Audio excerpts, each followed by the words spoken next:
Hello there, and welcome to my little arty corner of YouTube. And I'd like to say, as I start, because I will forget later on, a huge thank you to everybody who's subscribed, who has liked my videos, who's left lovely comments, who've shared my videos with others who might like it. I appreciate this greatly, more than you can know. I'm just so glad that I'm able to inspire people or give you ideas, or perhaps some confidence to have a go yourself, or just some enjoyable time watching me draw and listening to me witter on. Sometimes about what I'm drawing, sometimes about goodness knows what. But just a huge, huge thank you to you. And in my last video, I had a look at this tiny little motif at the top and ended up filling a page here full of, flowery and seed poddy things that grew out of this. I know, I'm not going to go through it, trust me. But along the edge of this page, I'd already drawn a border of Huggins. This is a Zentangle pattern, and it happens to be one of my favourites, and I haven't drawn it much of late. And I still, if anybody wants to see me draw this or variations, let me know. Well, Linda Kamholz, I read your comments. So new page. I'm not going to do it on the back. I'm going to work on this nice flat page here. Let's have a look at some Huggins variations. So my first job is I am going to draw a grid here, and I'm going to use pencil because pencil will work best for me, I think, with this. Well, I know it will. And there's no harm in using pencil at all to plan out what you want to do.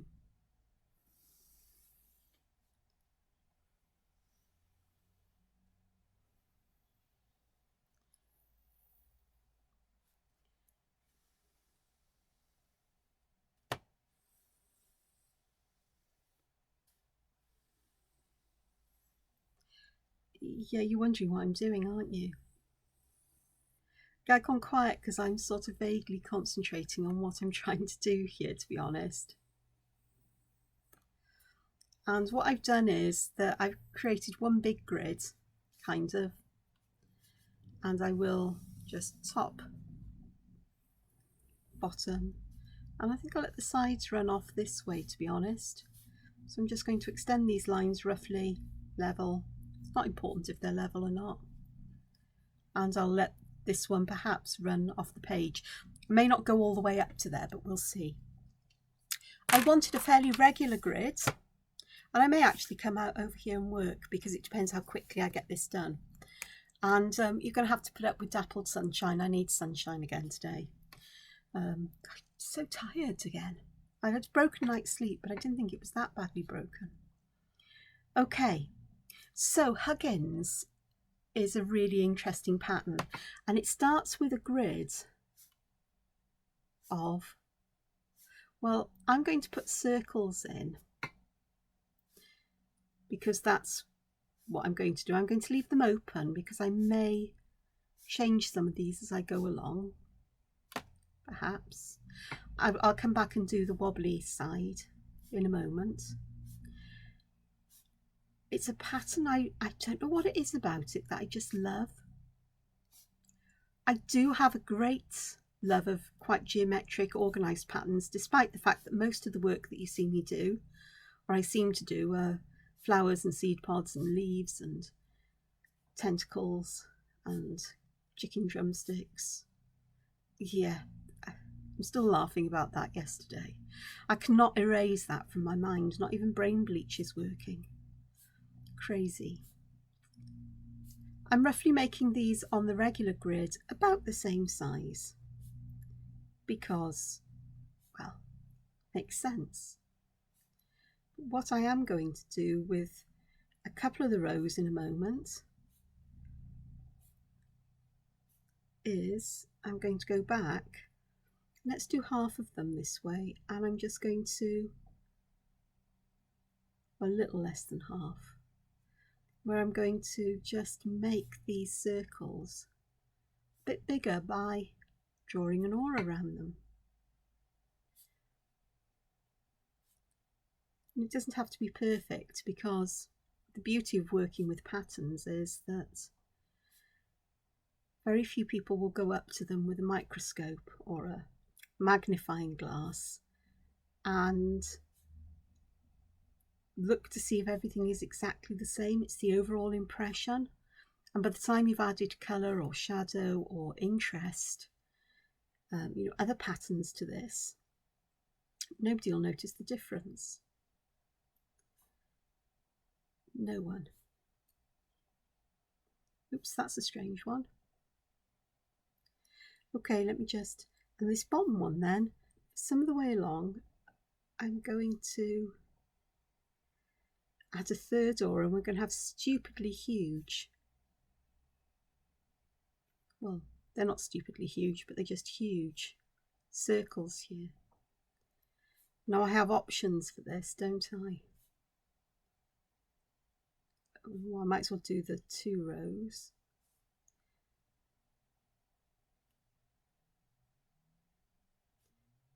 Because I can fill them all in black, or I can leave a border around them and fill the 2 essential ones in, or just fill this middle border in.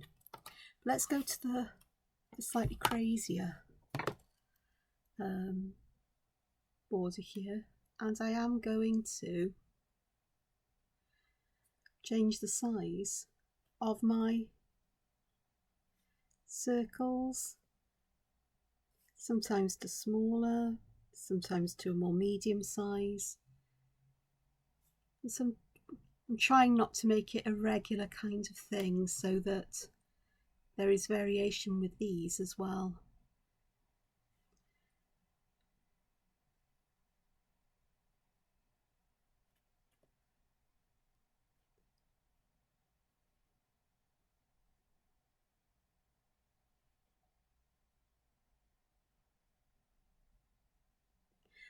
It's something like Huggins, and I'll show you another way of excuse me, of drawing this in a moment. I must probably do it on the other page, and I'll turn that page upside down, because this is a pattern that doesn't make much difference which way around you look at it, which is the beauty of it. I'm going to turn my sketchbook this way, because now we need to join all of these together in a grid, but it's not straight lines, these are curved lines. So to join these 2 together, I'm going to draw a curve around the outside like that. It looks like a pair of headphones. And then I'm going to go to the bottom, upwards, downwards, upwards, downwards. And for the first couple, for these here, I'm trying to make them about the same. For these ones, they're going to be different, the height is different. You'll see what I mean, because my head is ticking over things I can do. So here we do the opposite to the previous row. So where this arch bows upwards, here it's going to bow downwards, upwards, downwards, upwards, downwards, upwards, downwards, upwards. And again we do the opposite here, so we go upwards. You get the idea. So I'm going to move along a little bit faster, because I'm going to try to do this row in the same kind of way as I've done the previous couple. It's always nice to have some comparisons. So I've tried to make these arches here about the same size. So let's have a look at what happens if we really change the shape of the height of them. They practically touch there, don't they? And this one, the same. We can make these that much bigger as well and really exaggerate that curve. Now the fact that it's not exactly the same opposite here is going to give an interesting interest to the pattern. And I don't know how it's going to turn out. I'm not entirely sure at the moment, but we're going to carry on and have a look. So I don't really want these to touch, so I am being mindful of where I draw these particular lines. And I think with some of them it'd be quite nice to have a gap between them, even though it may be smaller than the ones up here.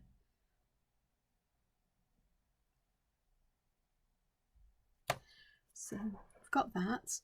Last straightish line. So this points up, so this one goes down, up, down, up. And these as well, varying how high they are and the distance between them and so on, will show you that even if you're not particularly accurate at drawing these, so they're almost exactly the same height or very similar in height, that it doesn't make much of a difference because it becomes part of that pattern. The crazy part, you do exactly the same. I've drawn the lines in, so I'm going to draw them up along these lines.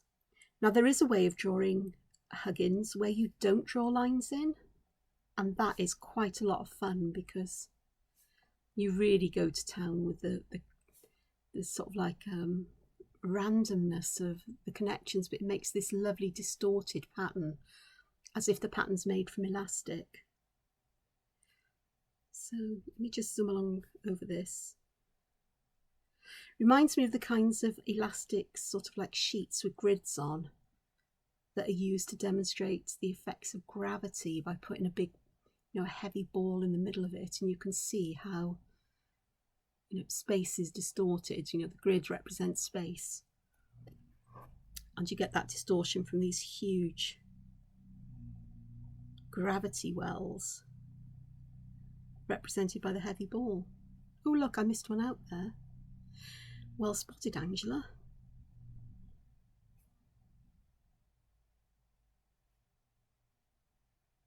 But if you go to the full extent of doing a really crazy freeform Huggins, you find you can make shapes with this way of connecting dots that aren't just four. But let's keep it fairly simple now. So that's all of these lines done in this direction. So let me turn my book back this way, and I'm going to hold its, I've got this front bit up, resting up against my chest. So if you hear rattles, it's rattling against the zip on my top and my necklace. So I may not get this all on the screen, but let's have a look. So it's just a case of going up. Now where these bow inwards, we don't want this to go down. We want it to go outwards. So we want this kind of shape where we have sides bowing in and sides bending outwards, as it were. And we do the opposite. Once you've got the first ones set up, it's just a matter of alternating up, down, up, and then we'd go down here. And I'll leave the last bit of the page until I can get it in focus for you. I'm getting confused now. I can easily get confused when I'm perhaps not doing things in order and I need to concentrate on this. Would you believe? There's a rhythm to it, but if I'm not paying attention to that rhythm, I can sometimes get a bit lost in what I'm doing. So this top corner really is where these are mostly going to be quite, similar in size with the arches, with the size of the bends of these lines. But I'm also going to start varying them a little bit. I'm just going to move this up a bit. So down here, again, this one I'm going to try and keep it fairly similar to the sides. But as we go along the row, there's an opportunity to distort these a bit more. And the other thing is you don't need to have the bend peaking right in the centre. You can have it peaking over to one side as well, so you get it slanting a bit. It's not so easy to see. Okay, let me go along this row because I was doing each shape there. Really, it doesn't matter. It's however you find it easiest to connect the dots, because that's exactly what we're doing. We're connecting dots. Problem is, these are great big blots on the landscape of my sketchbook page. Organised blots, but they are rather big. Blots on the sketchbook landscape, possibly, but pretty blots. There's a blog, mixed media art, I think it is, and it's called Such a Pretty Mess. And I quite like that. It's such a description of mixed media work in many ways. Tried mixed media in the past, but in the sense that mixed media art is used these days, and it was a fun experiment, but it's not really me. Never really got to grips with it for myself. This is where things are beginning to go well weird. So let me just turn this on the side again so perhaps you can see better. Because we've got these crazy sections going on here, and this is where I am going to follow the lines. No, yeah, that's okay. Right, okay. Just trying to focus on what I'm doing here as well. And I'm not worrying about making everything exactly the same. I'm just drawing these lines as they want to be drawn. I'm not trying to deliberately exaggerate, but perhaps I am in some instances. What have I done here? This looks a very strange shape. That's because it needs that line there, and then suddenly it resolves itself into Huggins. It's a case of trusting the process, the steps, and not worrying about what something looks like, but it is a case of joining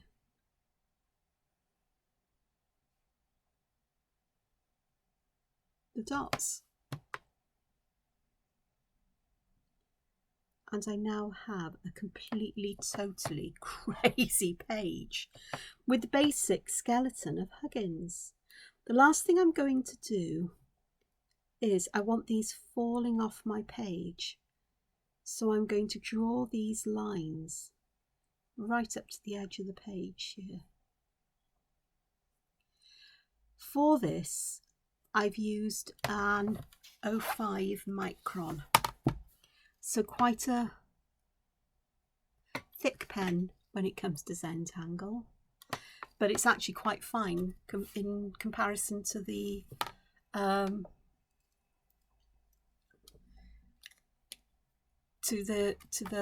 what am I trying to say here? It's actually quite fine in comparison to the scale of this pattern. And I just realized I also want to make these run off to the end of the page this side. So it's like I've got a piece of strangely woven fabric or woven wood here. And I'm trying to get it to go onto my page just a little bit like that. So there we are, totally crazy Huggins. So Linda, that's the first step. Next step, find another pen. I want an 03 for this. Let's hope I've got an 03 that will work. Possibly, I'm not entirely hopeful. We shall see. I do rec pens. Okay, so I'm going to do this a section at a time, kind of. I'm going to start with the regular Huggins up here, because my next step is I'm going to do this actually to all of my Hugginses. So I'll whittle while I do this because it won't take me too long to do once I've got a rhythm and a flow going. I do tend to draw much quicker than other people. It's practice. Okay, I'm looking at where I go here, I go there. Okay. I do draw a lot quicker, A, because it's a sketchbook, and B, because I'm well practiced at drawing. And if my lines wobble a little bit, especially in my sketchbook, I'm not really all that worried, because it's a sketchbook, and also I know, as I've already said, in the grand scheme of things, with something like this, unless you're comparing everything almost microscopically, I've just realised that I didn't want a line there. I'm going to pop it in now anyway. So, and perhaps that's something I'll do over here, is to triple up these lines. I don't know.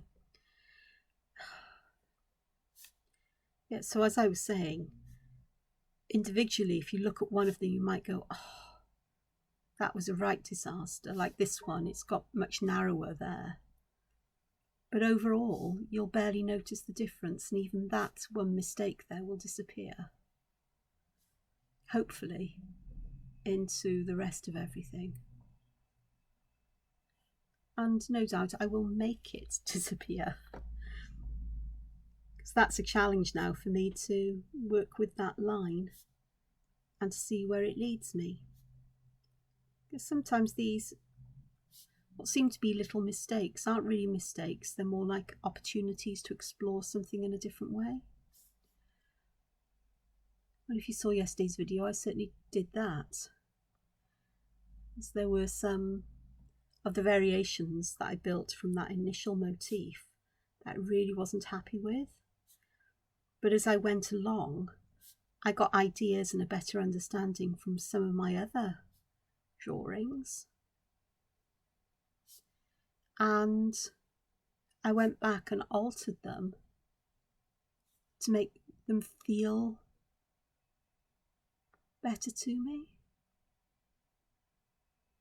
Now that one there was deliberate, making this wider at the bottom than at the top, because I'm thinking about the space that is here.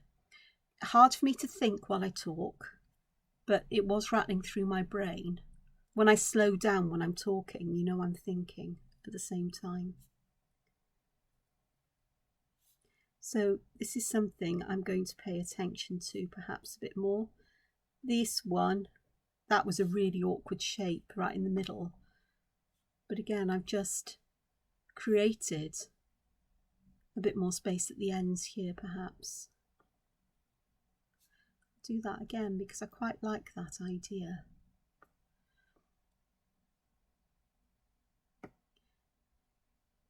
Big one there. This one I'm just going to go around it the best I can. Same as these. Also know where my lines are a bit untidy, I can spend some time afterwards just tidying things up, if I choose to. I'll just say the word again, sketchbook. It's not important to do such things. The idea of a sketchbook is to try things out and to rework things. So I think I've got everyone, these Hugginses, that's sort of like in this vertical direction. So now I'm going to go back in the opposite direction. So bear with while I do this. So if I start part way along the page, I think you'll get to see this lot. And I'm going to try and work as fast as I can. While I'm doing that, how are you all doing? Doing fine? Funny old world we live in these days, isn't it? Which is why I don't comment on things that are going on particularly, because it's nice to have a break from everything. And for me, art is my break from things. I spend a lot of my day doing art. And it's all pleasurable, but sometimes the art isn't specifically for me. Now I just realised what I could have done with this one was to leave this here as a kind of border, as an edge to work on. So I've just realised that. But I've done it that way, so we'll see what happens. Perhaps I'll use that as a variation down here somewhere, maybe. Or I'll just pop it on the other page, because I've got thoughts about the other page as well. Whether I'm going to do another grid, I'm not entirely sure. But it's easy enough to draw individual Huggins shapes and try different patterns out in them. I'm missing ones out along the way here because they are strange shapes and it's hard to follow the rows of these now because of the strangeness of their shapes. I know I've still got the pencil lines there, but they're not really helping me at the moment.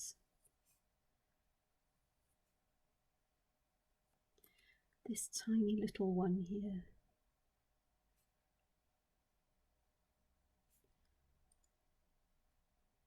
I find this a lot of fun.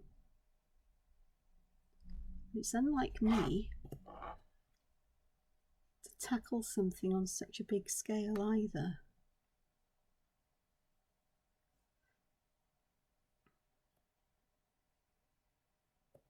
So there we are, that's that bit done. So I need to do this bit here. So I am going to just try to position this so you can see where I'm going. I've done all of these, so let me just work my way along each one of these and see what happens. Mustn't forget the ones that tuck their way into the edge of the page in this direction. Okay.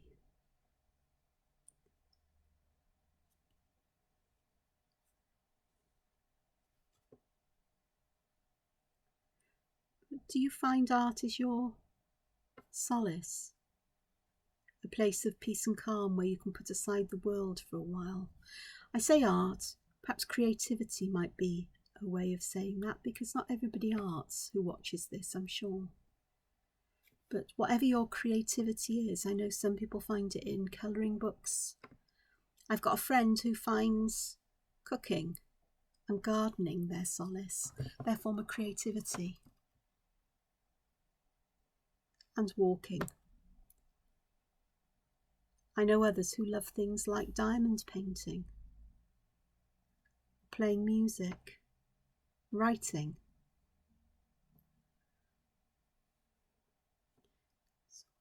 What do you do when you need a break from the world? I seem to need a 24-hour break from it, to be honest, at times. Well, most of the time, actually.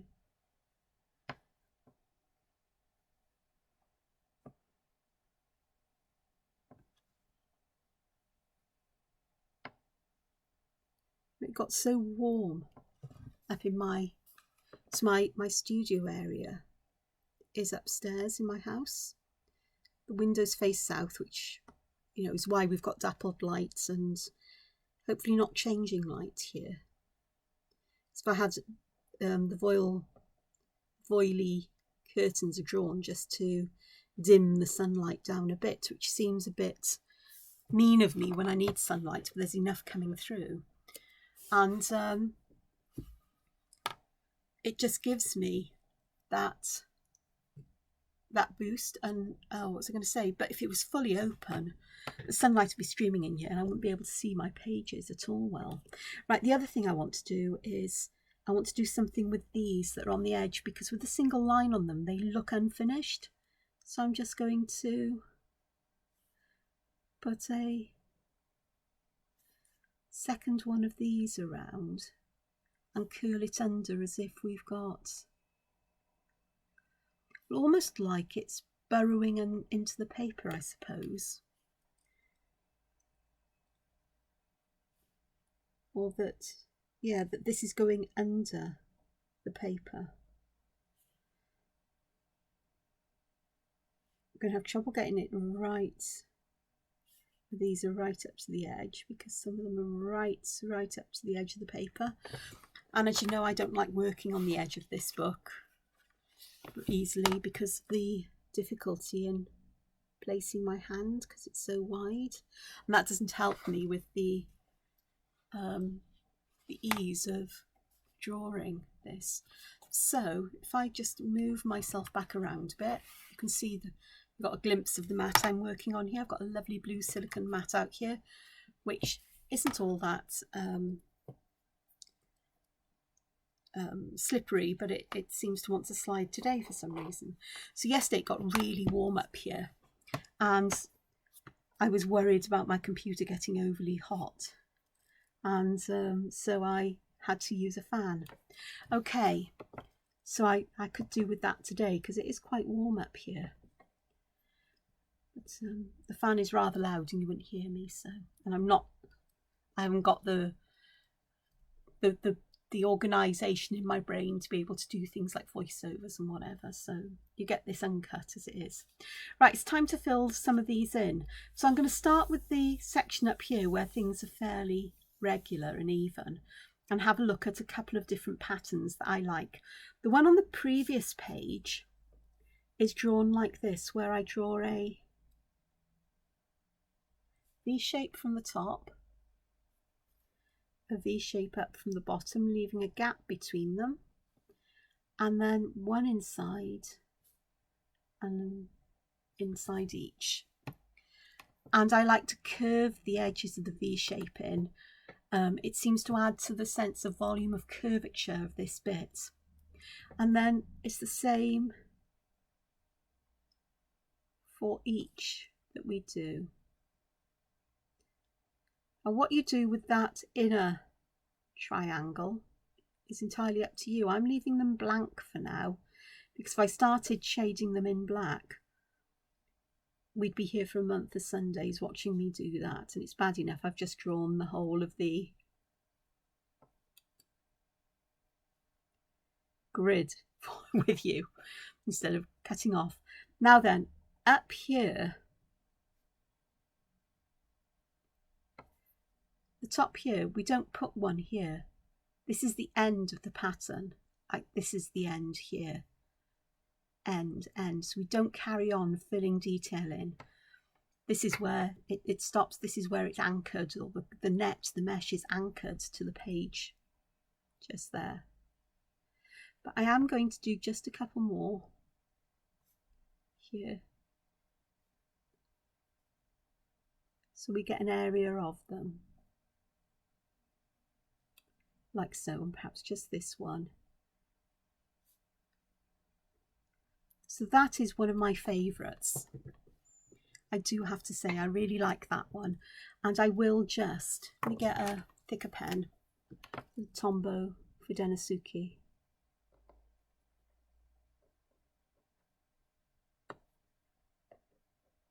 Because that hint of blackness just adds that structure to the pattern. So perhaps if I do the ones on either side quickly,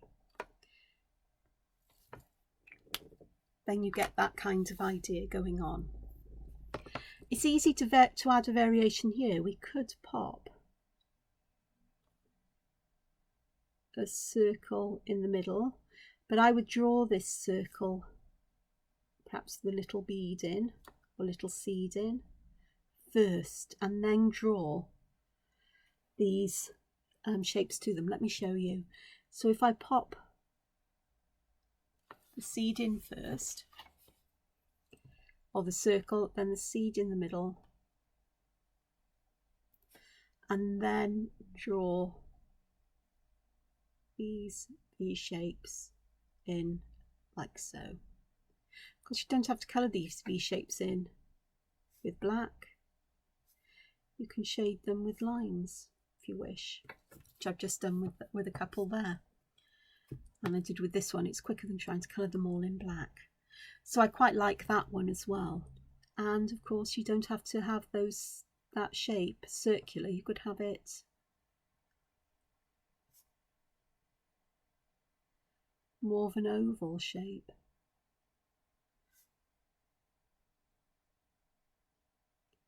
And with this one, I've got enough space for a couple, or for 3 inward lines, which adds a bit more extravagance to it, perhaps. So quite simple variations there on this one. The other thing is where you position these lines.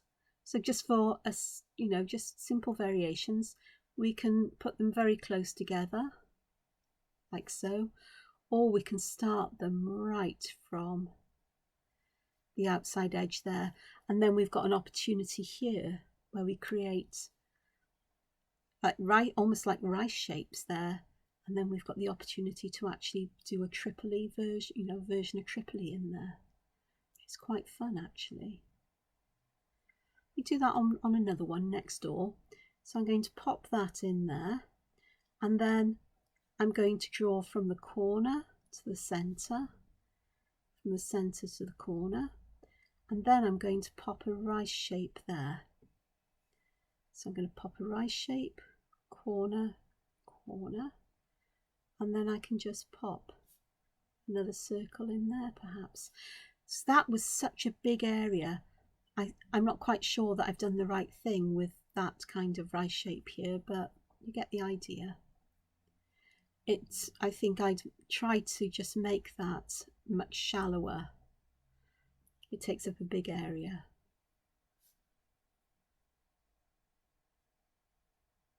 So just scribble those in for a moment, just so that you can see. Yeah, I could have picked my Fudansuki up. But there, so we've got that going on. And perhaps we could just pop. So I'm adding kind of like a rice shape, but behind this first circle. And we can do that on the edge here. And I think that will, where's the Fudansuki? It's there. That will make a bit more sense of that perhaps. Like a shadow underneath, or a hole or something. So that's another one. Best kept for more regular grids, I think, this kind of thing. Okay, so there's a few variations here on this already. So the other thing that is quite nice to do if you use a circle, I think, is to repeat these bands then, like this. So you've got another band that goes underneath this circle, or we can, oh, this is going to be challenging. We'll do that, and do that. Add another aura around that central bit. Do another aura here. And this is like Arukas. Zentangle pattern Arukas. And then we get a lovely, almost woven kind of pattern going on there. That actually works quite nicely. Hence why it's a good idea to do these on a big scale, in my opinion. Get so much more out of them. So that's fun. I enjoyed that. Okay, what else? Let's pop one of these in the middle. And let's use this idea of splitting these sections up, but without that central aura, because that's essentially what we've done. And here I'm going to round the ends of these to create like petal shapes. Now on one side I've left that outer band. What I'm going to do on the other one is to actually create that shape with the outer band and see which I prefer. I think they both work. I think I like it all the way along actually. So we can do that as well. So that looks quite nice. So that's fun. It's like a seashell almost going on there. And I've got the thicken the lines underneath. Okay, so what else can we do? Well, I'm going to pop that shape there. I don't know if this is going to work, but I'm doing it's a curve that goes from one side of the circle to the opposite side at the top and vice versa, like this. And let's see what happens if we fill this in.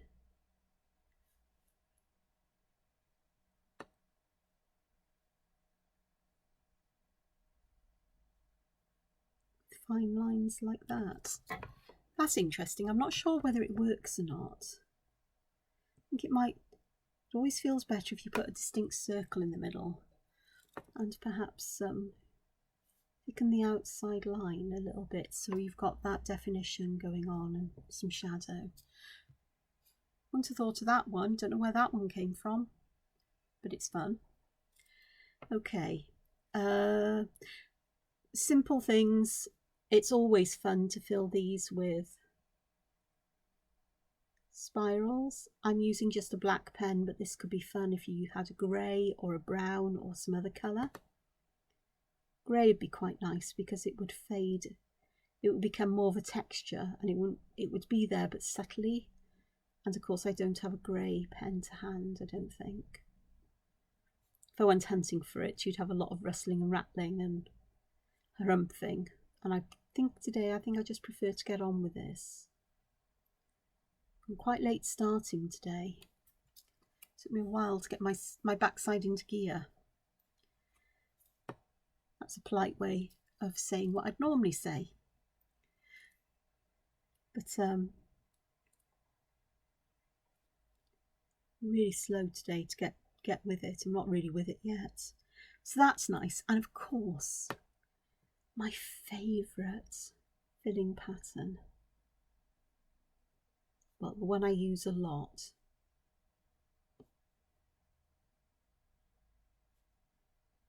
Shattuck.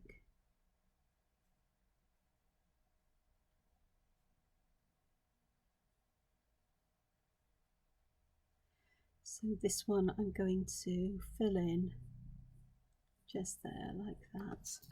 So that's quite a lot of fun. I just thought of something else I wanted to do and it's just completely escaped me.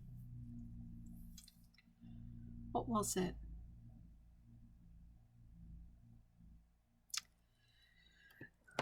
Any kind of filling pattern will work here. This one, I'm going to fill that in as if there's something behind it, and oh, I know what it was I wanted to do. And you need a space that has got plenty of headroom in the middle, as it were. And I'm going to draw.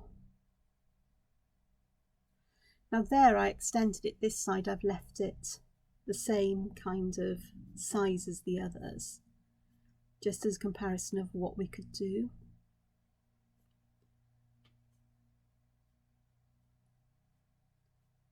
So it's sort of crescent moon, but they're facing each other. Looks like a pile of weird teeth. We've got a mouth that's sort of like grimacing, you know, straining or holding back anger, biting back anger, sort of, perhaps. There. So yeah, I would. I'm not going to do them all because it can be it's tedious, even though I'm wittering onwards.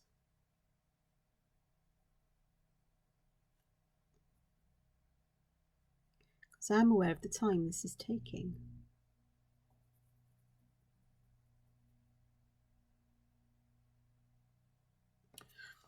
So this is becoming a really crazy grid here with all kinds of patterns appearing in it, which is fine, I think. It works. Okay. The other thing was that line over here. And I think I will go to this other page. I'm going to turn my book upside down because it doesn't matter which way round we look at these. And I'm going to draw some Huggins shapes. So it is just 4 circles for the corners and then we can create the shape as we wish. Do you remember that this, where was it? There's one over there, and instead of putting the aura here, I started by popping it down here. Yeah, there we go. Well, I'm going to leave that and then do these like this,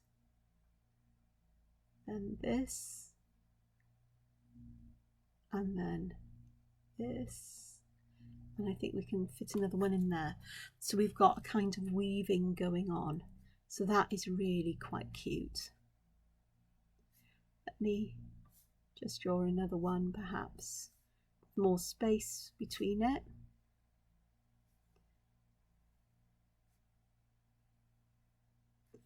And I'm going to do the outer ones this time, but then pop this one underneath.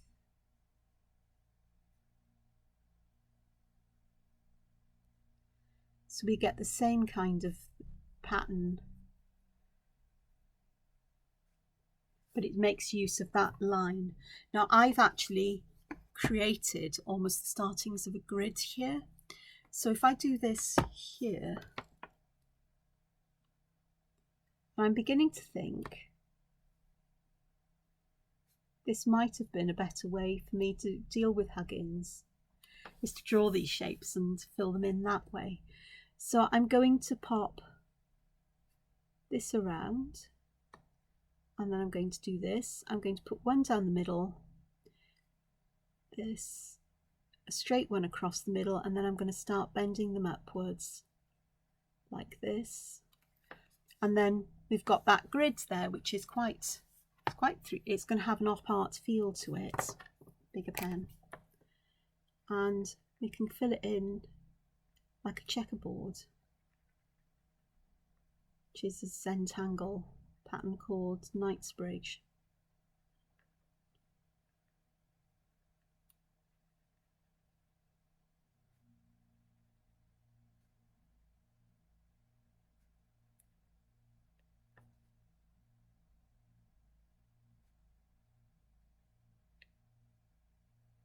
Like so.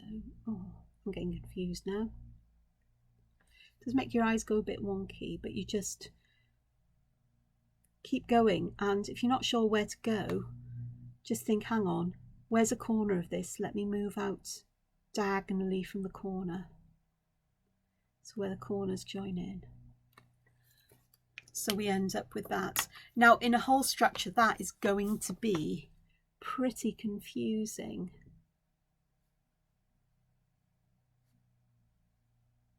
Unless we do something a little bit different, perhaps going in the other direction.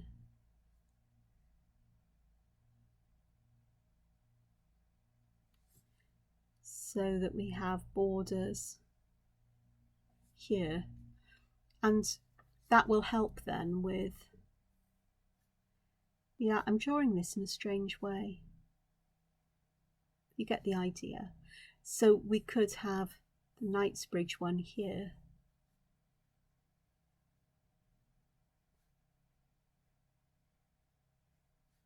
But then we'd have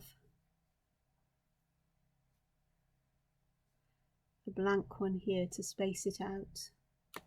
So you don't have to use the same pattern all over Knightsbridge. You can do it on Knightsbridge with Huggins. You can do with the rows, you know, where the patterns, the length is going this way. You can do all of these ones that seem to be growing in this direction, you know, that are longer this way in one pattern, and then the vertical ones in a different pattern.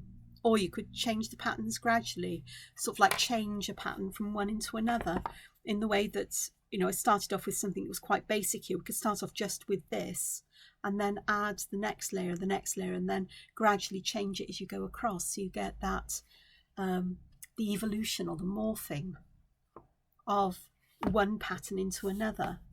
And you get to the end, and then with this, then you change it and start doing something different with it. I'm not quite sure how I'll do that. My head is not working around that.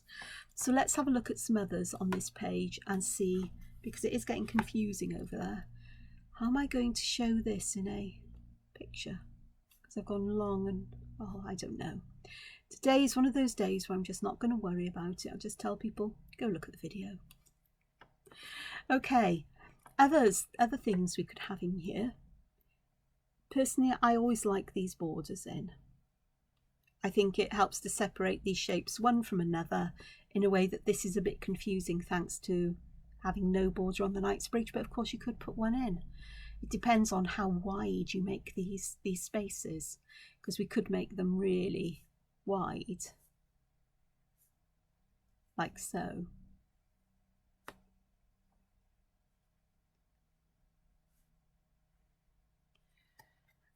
And put the border in, thin border, and then go for the Knightsbridge.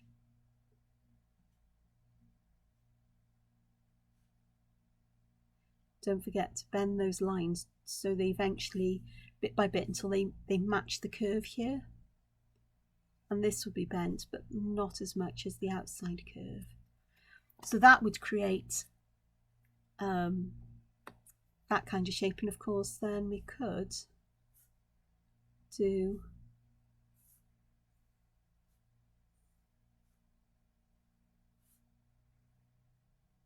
create this shape inside here and fill that inner shape with patterns. So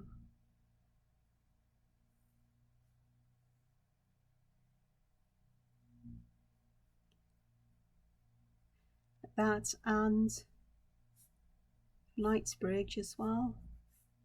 Who says it has to be vertical? Just going to go like that. I'm going to add that shape within. Strange shape. But instead of going vertical, let's go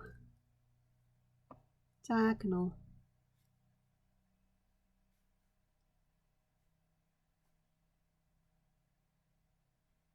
Like that. And you can fill that in. So that's a bit more on the fun side as well, whichever you prefer.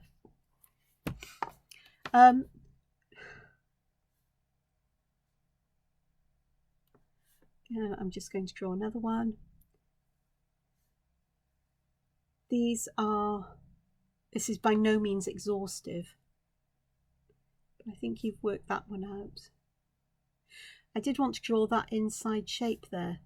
Well, I've forgotten to do it, so I can just draw the line across and create a second border there like that. It's fine, it'll work.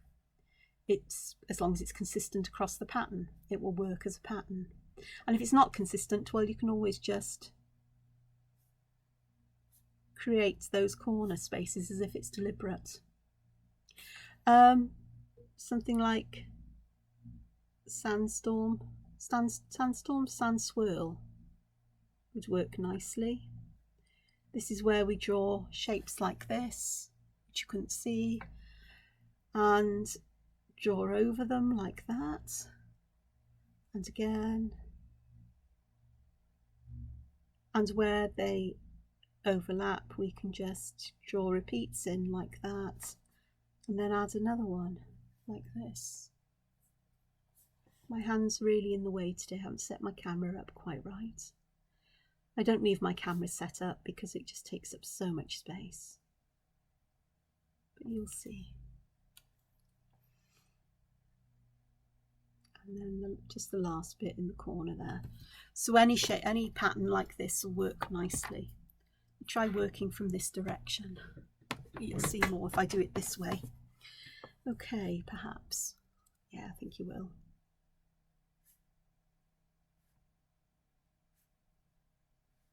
So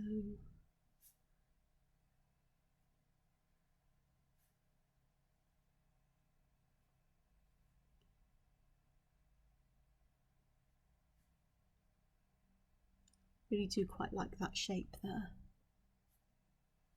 Just think it's something that just, it's like you've got a piece of jewellery where you've got like cloisonne fitted in there, and so we can fill it with all kinds of things. Let's fill it with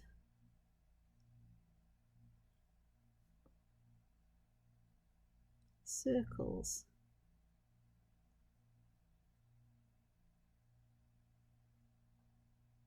I think this is a pattern they called caviar.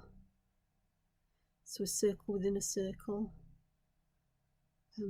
I'd call it seed pods or little seeds because that's what it looks like, or tadpoles, not tadpoles, frog spawn. Tapioca. I haven't had tapioca in years. Used to get seed pearl tapioca, which is quite small, and when you cook it in milk, which is often the case, milk puddings as growing up as a child, these little things would swell up and become sort of like translucent, but there was always this little white dot in the middle, and it looked like a weird kind of frog spawn. We also used to call it snot pudding or snob pudding, like snobs, you know, the stuff that comes out of your nose. And I actually used to really enjoy it, but you could get this version of tapioca that the pearls or the pieces of it were about this big. It would take longer to cook, but you had these enormous things in there when they finished. I loved that. I haven't seen that for years. I'm going to be doing a hunt on the internet to see if we can still get that kind of tapioca. I haven't seen it in local supermarkets anyway. In fact, I can't remember seeing tapioca or semolina in supermarkets for a long time. And semolina halva, oh, Indian dessert. It's one of my favourites. I haven't made it for years and years and years, but once made, you never forget. It's not that difficult to make. Anyway, I witter, and I've got all of these here. So let me just lift my camera up so you can have a view of what we've done, an overview. There we go. Move it that way a bit. Just see about all of it. It's a little bit off the edge here. Yeah. So there's the last couple of rows of crazy Huggins over there. So this is just really a start. I'm coming up to nearly an hour, which is why I'm stopping. If I get overly excited by this once I've had another cup of tea, I may continue and you may get a second video on this, because the possibilities are endless, and I've pretty much stuck to things that are very, you know, fairly standard for what I've seen. I do like this one though. I think this one,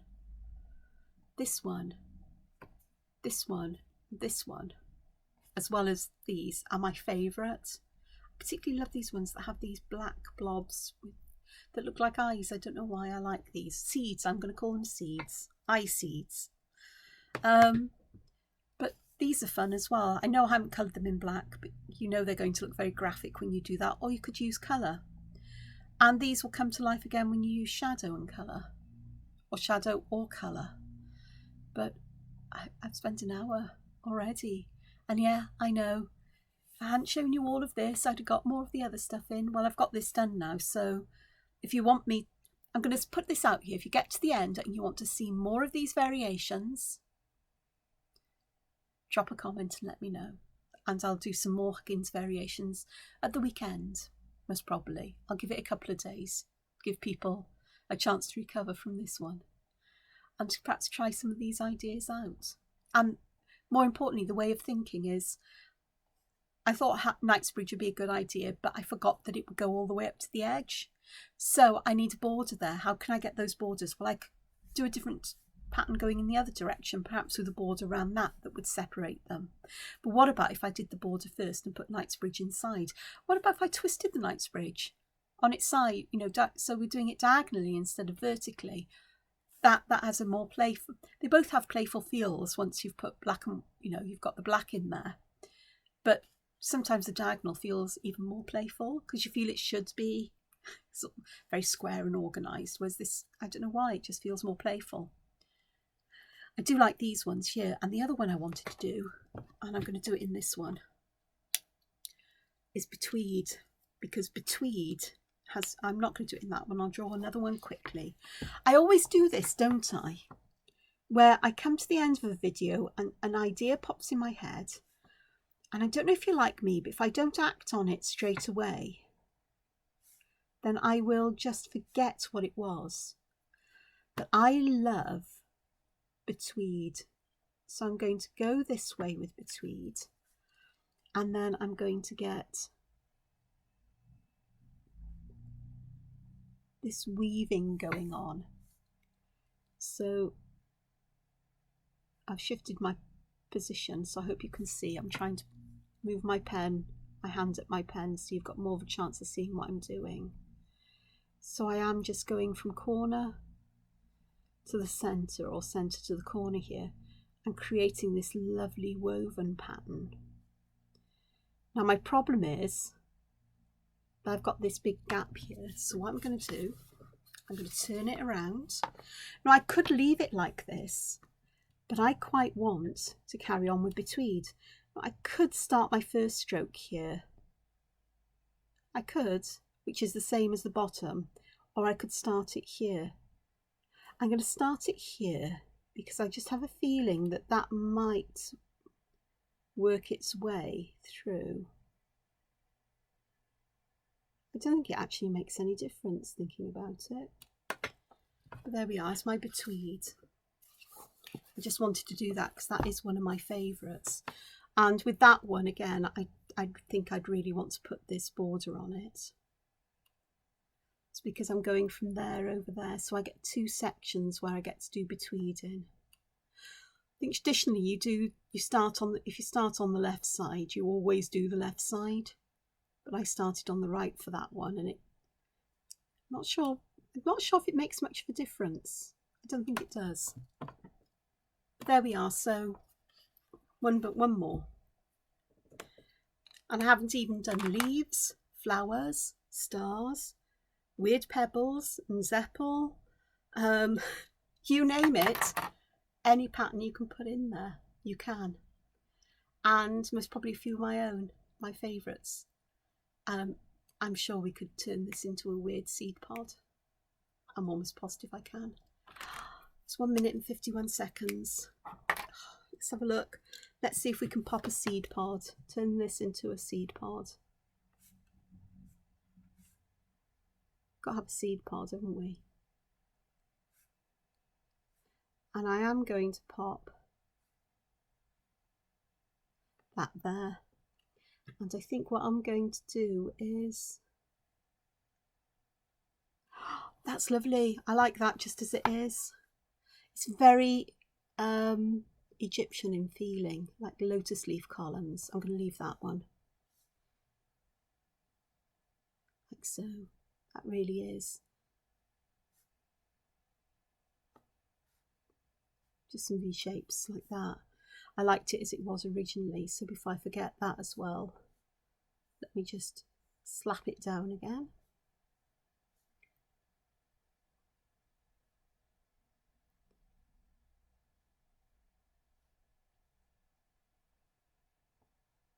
That wasn't it, was it? No, Angela, it wasn't. Try again, Angela. Oh dear.